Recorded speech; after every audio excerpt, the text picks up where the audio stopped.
In this video, we are going to take a look at models with multiple independent variables. Now, what we're looking at is the different control features. If you think about driving a car, the speed at which you drive a car depends on what? The pressure you put on the accelerator, the quality of the road, whether you're going up a hill, the speed of the people in front of you, all of those sorts of things is what the speed of your vehicle depends on. So there's multiple control factors. Now, in the functions that we've worked with, we've dealt with one control factor. Quite often that control factor being time. Not always, but quite often. So now we're going to start looking at what happens when there are multiple control levels. What we're going to take a look at is how do we write these variation equations. And we're going to start working with just some basic ones, and then you're going to practice them with models. The wording that we're going to use to help you set up your equations will be exactly the same type of wording that you're going to have when you start working through writing the story problem equations. So we're just going to do it with W's and V's and that sort of thing. So, first example, W varies directly with the cube of x and inversely with the square of y. So you've already seen variation, and you know how to write variation equations. Direct variation, remember, is y equals kx to the n. And inverse variation is y equals k over x to the n. And we're going to bring in multiple independent variables. Okay. And we're going to use all sorts of letters. It doesn't matter what we have. But you just start with the very beginning. Y varies directly. W varies directly. W equals k. And it's directly, so it goes straight across with the cube of x. X cubed. So that was last unit. That's how we started working with these. But now it also says, and inversely with the square of y. So W is also varying inversely, which means it's over y squared. So direct variations go straight across. Inverse variation, we drop those variables into the denominator because truly they would have a negative exponent otherwise. So this would be a generic equation that we could write for this situation. Now I'd have to give you an x value, a w value, and a y value. You could find k, and then you could write the specific equation for it. Here's the second one. This one differs. W varies directly with the cube of x, and x varies inversely with the square of y. Now, different things are going to take control factors. So I'm going to start writing this equation. W varies directly. W equals k with the cube of x, x cubed. First statement. The second statement then starts off completely. X varies inversely. Since it starts off as x varies inversely, that's a new equation. X equals k inverse over y squared. So these are our two equations. Now, keep in mind, these two k values are different. It's a different constant within each of these problems.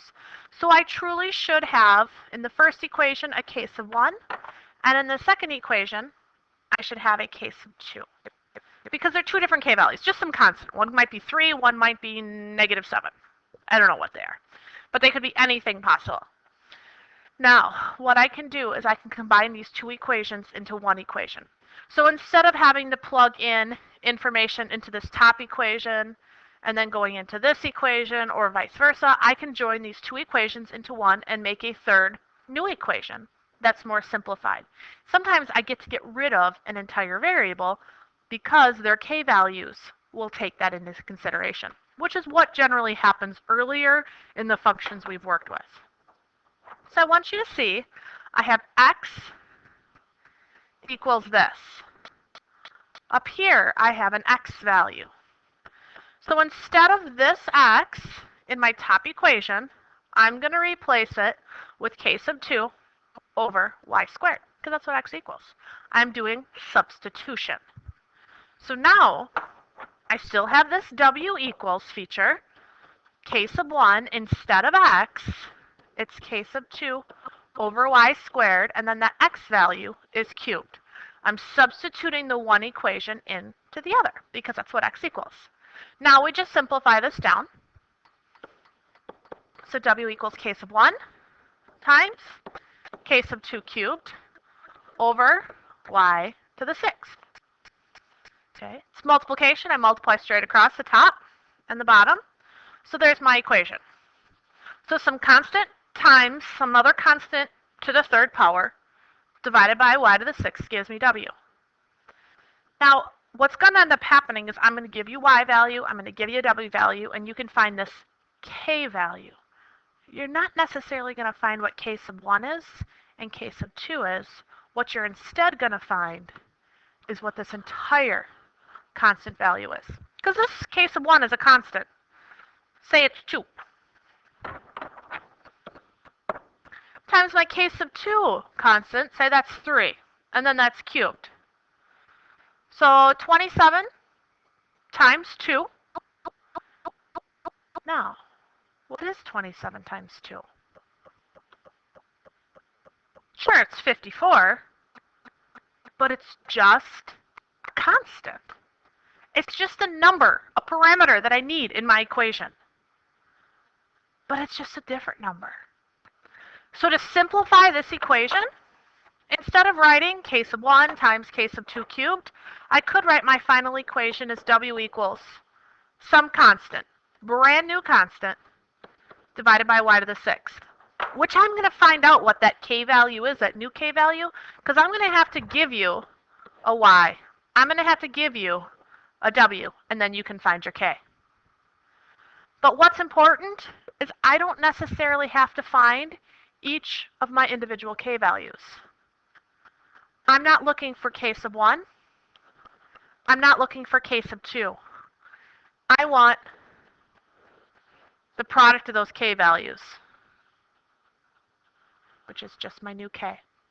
So don't get too hung up on the k's.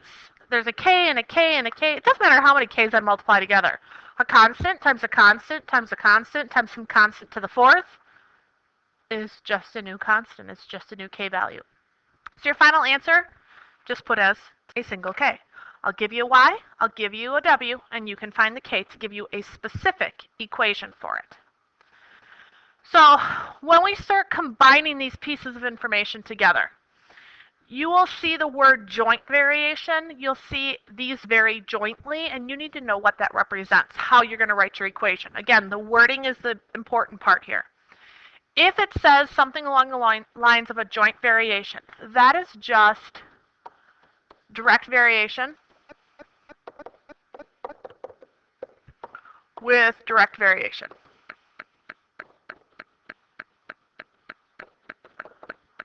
And it could be direct variation again. A joint variation is all direct. So an example of this could be y equals k x cubed z g to the fourth w. It doesn't matter how many things are being directly related, as long as it's all direct variation. The other one is combined variation, and this actually takes all other cases. So combined variation is going to be inverse variation.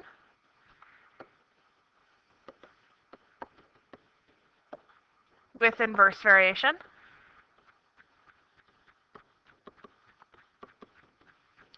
And it could be multiple ones. Or it could be inverse variation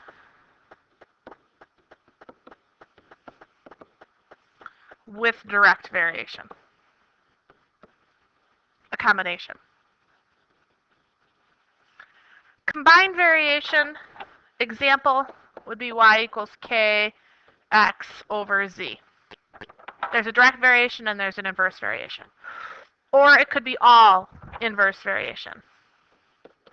Y equals k over x z. Those are both examples of combined variation.